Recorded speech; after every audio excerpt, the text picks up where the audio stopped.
ഈ പ്രഭാതയാത്രയിൽ നമുക്കിപ്പം ടി രമേശ് കൂടി ചേരുകയാണ്. കോഴിക്കോട്ടെ NDA സ്ഥാനാർത്ഥിയാണ്, കരുത്തനായ NDA സ്ഥാനാർത്ഥി. ശരിക്കും പറഞ്ഞാൽ ത്രികോണ മത്സരം നടക്കുന്ന മണ്ഡലങ്ങളിലൊന്നായി കോഴിക്കോട് മാറുന്നു എന്നതാണ് ടി രമേശിന്റെ വരവോടുകൂടി നമ്മൾ മനസ്സിലാക്കുന്നത്. അപ്പോൾ ടി രമേശ് വിത്തൗട്ടാണോ വിത്താണ്? അപ്പം ആരോഗ്യ പ്രശ്നങ്ങളൊന്നുമില്ല. അപ്പോൾ നമുക്ക് ഈ സ്ഥാനാർത്ഥിയെ പാർലമെന്റിലേക്ക് അയച്ചുകൂടെ എന്നല്ലേ?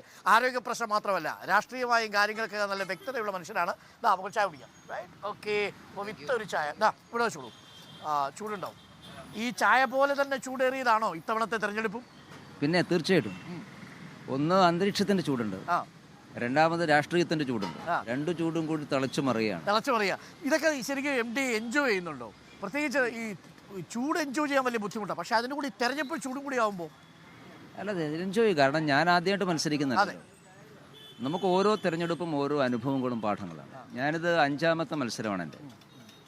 അപ്പോൾ നമുക്ക് ഓരോ തെരഞ്ഞെടുപ്പിലും ജനങ്ങളുമായി സംസാരിക്കുന്ന സമയത്ത് കിട്ടുന്ന അനുഭവങ്ങളാണ് നമ്മുടെ രാഷ്ട്രീയ പ്രവർത്തനത്തിൻ്റെ ഇന്ധനം എന്ന് പറയുന്നത്.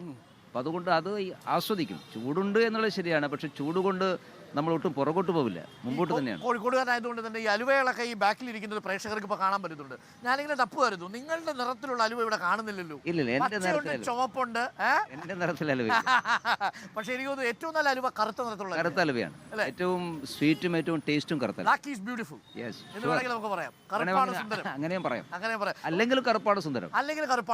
അപ്പോൾ നമ്മൾ ഈ സത്യഭാമയുടെ ഒക്കെ വിഷയം വന്ന സമയത്ത് പലപ്പോഴും BJP പ്രതിരോധത്തിലാക്കിക്കൊണ്ട് ചില സൈബർ ഇടങ്ങളിൽ നിന്നുള്ള ആക്രമണങ്ങളൊക്കെ ഉണ്ടായി. ഇപ്പോൾ ടി രമേശിനെ പോലുള്ള ഒരാൾക്ക് ഒരിക്കലും സത്യഭാമയെ പോലെ ഒരാളെ ഒന്നും ന്യായീകരിക്കാൻ പറ്റില്ലല്ലോ. നമ്മൾ ഒരിക്കലും ന്യായീകരിച്ചിട്ടില്ലല്ലോ. നിറമെന്നുള്ളത് മനുഷ്യന് ജനിക്കുന്ന സമയത്ത് കിട്ടുന്നതാണ്. ഓരോ നിറത്തിനും അതിൻ്റെ സൗന്ദര്യവും അതിൻ്റെ ഇതുമുണ്ട്. അപ്പോൾ അത് നിറത്തിൻ്റെ അടിസ്ഥാനത്തിൽ നമുക്ക് ഒരാളെയും വേർതിരിക്കാൻ സാധിക്കില്ല. ഒരാളുടെ പ്രകൃതം എങ്ങനെയാണ്, ഒരാളുടെ പെരുമാറ്റം എങ്ങനെയാണ്, അതാണ് പ്രധാനം, നിറമല്ല. ഓക്കെ, അപ്പോൾ അത് അക്കാര്യത്തിൽ വ്യക്തതയുണ്ട്. ഇനി നമ്മൾ മണ്ഡലത്തിലേക്കൊന്ന് തിരിച്ചു വന്നാൽ, ഇത്തവണ 400 സീറ്റുകൾ നേടുമെന്ന് നരേന്ദ്രമോദി പറയുന്നു. പക്ഷേ ഇപ്പോൾ പ്രതിപക്ഷം പറയുന്നത് 400 പോയിട്ട് 200 പോലും കടക്കാൻ കഴിയില്ല എന്നാണ് രാഹുൽ ഗാന്ധി പറയുന്നത്. അതിൻ്റെ ആശങ്കയിലാണ് തുടർച്ചയായി ബാങ്ക് അക്കൗണ്ടുകൾ പ്രതിപക്ഷ നേതാക്കളുടെ പൂട്ടുന്നു, പ്രചരണത്തിന് തടസ്സം നിൽക്കുന്നു. അപ്പോൾ ഒരു പരിഭ്രാന്തി BJPയുടെ ക്യാമ്പിനുള്ളിൽ ഉണ്ടോ യഥാർത്ഥത്തിൽ? അല്ല, അത് നമുക്ക് 4-ാം തീയതി വരെ ഉള്ള കാര്യമല്ലേ. അത് കഴിഞ്ഞ് 2019 ഇവരിത് തന്നെയാണ് പറഞ്ഞത്. ജൂൺ 4-ാം തീയതി നമുക്ക് റിസൾട്ട് അറിയാമല്ലോ. പ്രധാനമന്ത്രിയും NDA നേതാക്കന്മാരും പറഞ്ഞനുസരിച്ച് ഞങ്ങൾ 400 ക്രോസ് ചെയ്യും. ഒരു കാര്യത്തിൽ ആ സംശയമില്ല. ബാക്കിയുള്ള കാര്യങ്ങൾ, നടപടിക്രമങ്ങൾ തെരഞ്ഞെടുപ്പുമായി ബന്ധപ്പെട്ടുകൊണ്ട് മാറ്റിവെക്കുന്ന പരിപാടി ഞങ്ങൾക്കില്ല. തെരഞ്ഞെടുപ്പ് വഴിക്ക് പോകും. നിയമപരമായിട്ടുള്ള അന്വേഷണം കാര്യങ്ങളും അതുവഴിക്ക് പോകും. നിയമപരമായി ഗവൺമെൻറ് ചെയ്യുന്ന കാര്യത്തിൽ ആർക്കെങ്കിലും സംശയങ്ങൾ അവർക്ക് കോടതിയിൽ പോകാം. കോടതിയിലാണ് കാര്യങ്ങൾ പറയേണ്ടത്. തെരഞ്ഞെടുപ്പുണ്ട് എന്നുള്ളത് കൊണ്ട് ഒരാൾക്കും ആനുകൂല്യം കൊടുക്കണമെന്ന സമീപനം സ്വീകരിക്കുന്ന ഗവൺമെൻറ് അല്ല ഈ ഗവൺമെൻറ്. ഇപ്പോൾ കോൺഗ്രസുമായി വരുന്നൊരു പ്രധാനപ്പെട്ട വിമർശനം, കോഴിക്കോടടക്കം മലബാർ മേഖലയിൽ CAA വിഷയത്തിൽ കോൺഗ്രസിൻ്റെ പ്രകടന പത്രിക മൗനം പാലിക്കുന്നു. BJP അതിനെ എങ്ങനെയാണ് നോക്കിക്കാണുന്നത്? ഇന്നലെ പ്രധാനമന്ത്രി മുസ്ലിങ്ങളുടെ ശബ്ദമാണ്, ഇസ്ലാമിൻ്റെ ശബ്ദമാണ്, ഈ മുസ്ലിം ലീഗിൻ്റെ ശബ്ദമാണ് കോൺഗ്രസിൻ്റെ പ്രകടന പത്രികയിലുള്ളതെന്ന് പറഞ്ഞുവെങ്കിലും CAA വിഷയം പോലുള്ളൊരു വിഷയം പോലും കോൺഗ്രസിൻ്റെ പ്രകടന പത്രികയിലില്ല. അതിൻ്റെ അർത്ഥം സർക്കാർ പറഞ്ഞത് ശരിയാണ്, പൗരത്വ നിയമ ഭേദഗതി ശരിവെച്ചിരിക്കുകയാണ് കോൺഗ്രസ് എന്നാണോ BJP കരുതുന്നത്? ഞങ്ങളത് ആദ്യം മുതലേ പറഞ്ഞതാണല്ലോ.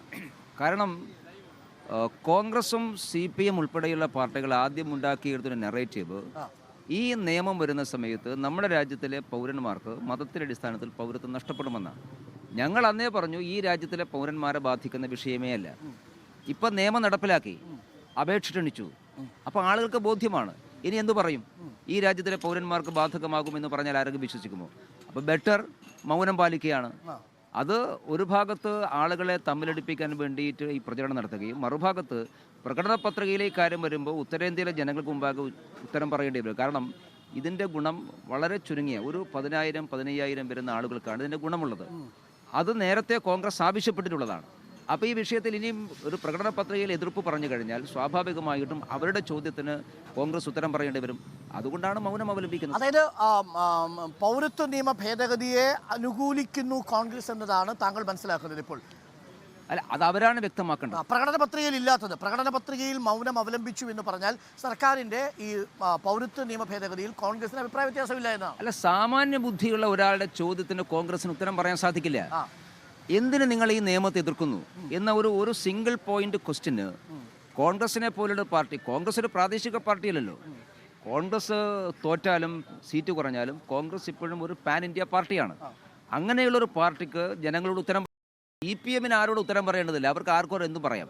പക്ഷേ കോൺഗ്രസിനെ പോലത്തെ പാർട്ടിക്ക് രാജ്യത്തിലെ ജനങ്ങൾ ഉത്തരം പറയേണ്ടത്. അതുകൊണ്ടാണ് ഈ കാര്യത്തിൽ അവർ മൗനം അവലംബിക്കുന്നത്. കാരണം അവർക്ക് ഉത്തരവില്ല. ഇത് അപ്രസക്തമായിട്ടുള്ള കാര്യമാണ്, യാഥാർത്ഥ്യമായി ബന്ധമില്ലാത്ത വിഷയമാണെന്ന് കോൺഗ്രസിൻ്റെ ചുരുക്കം ചിലർക്കെങ്കിലും അറിയാമല്ലോ.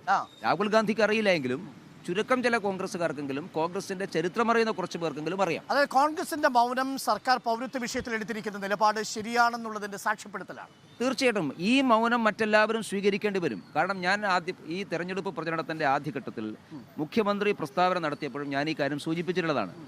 കാരണം ഈ നിയമം നടപ്പിലാക്കി തുടങ്ങുമ്പോൾ ഇപ്പോൾ മുസ്ലിം സമൂഹത്തിനിടയിൽ ഒരു ആശങ്കയുണ്ടാക്കാൻ ഇവർക്ക് സാധിച്ചു, അത് സത്യമാണ്. പക്ഷേ നിയമം നടപ്പിലാക്കി തുടങ്ങുമ്പോൾ നാളെ മുസ്ലിം സമൂഹം ഇവരോട് ചോദിക്കില്ലേ, നിങ്ങൾ ഈ പറഞ്ഞ ആശങ്കയ്ക്ക് എന്ത് പ്രസക്തിയാണത്, ഞങ്ങൾക്കൊരു പ്രശ്നമില്ലല്ലോ, ഞങ്ങളുടെ പൗരത്വത്തിന് പ്രശ്നമില്ലല്ലോ, ആ സമയത്ത് എന്തുത്തരം പറയും? അത് മുൻകൂട്ടി കോൺഗ്രസ് കണ്ടു, CPM കാണാനിരിക്കുന്നത്. അതായത് കോൺഗ്രസിന്റെ പ്രകടന പത്രികയിൽ ആ നിശബ്ദത പാലിച്ചതിനെ താങ്കളും സ്വാഗതം ചെയ്യുന്നു ആ അർത്ഥത്തിൽ. അതല്ലാതെ മറ്റു വഴിയില്ല അവർക്ക്. ഞാൻ സ്വാഗതം ചെയ്യുന്നു എന്നുള്ളതല്ല, അതാണ് വഴി. അത് നേരത്തെ ജനങ്ങളെ തമ്മിലടിപ്പിക്കാൻ ശ്രമിച്ചു. പക്ഷേ യാഥാർത്ഥ്യത്തിലേക്ക് വരുമ്പോൾ ഇതല്ലാതെ മറ്റു വഴിയില്ല. അപ്പോൾ പ്രധാനപ്പെട്ട രാഷ്ട്രീയ വിഷയങ്ങൾ കേരളം ചർച്ച ചെയ്യുമ്പോൾ ഈ ന്യൂനപക്ഷങ്ങളുടെ വോട്ടിന് വേണ്ടി മത്സരിക്കുന്നു CPM എന്നൊരു ആരോപണം കോൺഗ്രസ് ഉന്നയിക്കുന്നുണ്ട്, മറുഭാഗത്ത് BJP ഉന്നയിക്കുന്നുണ്ട്. ഇത്തവണ തെരഞ്ഞെടുപ്പിനെ നേരിടുമ്പോൾ യഥാർത്ഥത്തിൽ കേരളം ചർച്ച ചെയ്യുന്നത് എന്താണെന്നാണ് താങ്കൾ കരുതുന്നത്? കേരളം ചർച്ച ചെയ്യേണ്ടത് കഴിഞ്ഞ 10 വർഷത്തെ മോഡി ഗവൺമെൻറ്റാണ്. ആ ഗവൺമെൻറ് കേരളത്തിന് നൽകിയിട്ടുള്ള കാര്യങ്ങളാണ്. മോഡിയുടെ ഗ്യാരണ്ടിയാണ് ഞങ്ങൾ ചർച്ചയാക്കുന്നത്.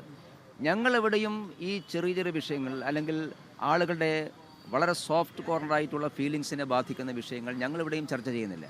ഞങ്ങൾ ഒരു തരത്തിൽ വിഭജനം ഉണ്ടാക്കുന്നില്ല. ഞങ്ങൾ വികസനത്തെക്കുറിച്ചാണ് ചർച്ച ചെയ്യുന്നത്. നിർഭാഗ്യവശാൽ CPM കോൺഗ്രസുമാണ് വിഭജനത്തെക്കുറിച്ച് ചർച്ച ചെയ്യുന്നത്. കാരണം മോഡി ഗ്യാരണ്ടി ചർച്ച ചെയ്താൽ അവർ പ്രതിക്കൂട്ടിലാകും. ചായ ചൂടാറരുത്, അവർക്ക് പ്രത്യേകിച്ചൊന്നും പറയാനില്ല. അതുകൊണ്ട് മറ്റു പല വിഷയങ്ങളുണ്ട്. ഞങ്ങൾ ചർച്ച ചെയ്യിക്കാൻ ആഗ്രഹിക്കുന്നത് മോഡി ഗ്യാരണ്ടിയെ കുറിച്ചാണ്. അതാണ് ഞങ്ങൾ വീടുകളിൽ പോയി പറയുന്നത്.